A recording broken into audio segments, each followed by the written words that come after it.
దేశ ప్రజలకి కష్టం వచ్చినా, విదేశాల్లో ఉన్న మన భారతదేశ ప్రజలకి కష్టం వచ్చినా, అసలు ప్రపంచానికే కష్టం వచ్చినా సహాయం చేయడంలో మోడీ గారు బీజేపీ ప్రభుత్వం ముందుంటుంది.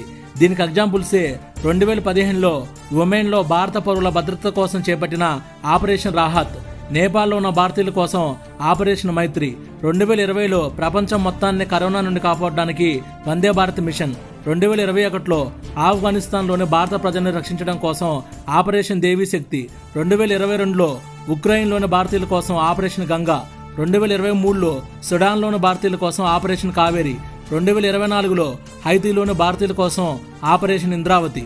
అసలు ఈ ఆపరేషన్లకు మోడీ గారు పెట్టిన పేర్లు చూడండి, వినడానికి ఎంతో వినసొంపుగా ఉన్నాయి. ఇప్పుడు 2025లో ఇరాన్ ఇజ్రాయిల్ యుద్ధం నేపథ్యంలో ఆ రెండు దేశాల్లో ఉన్న భారతీయులను స్వదేశం తీసుకుని వచ్చేందుకు ఆ రెండు దేశాలతో చర్చలు జరుపుతున్నారు మోడీ గారు.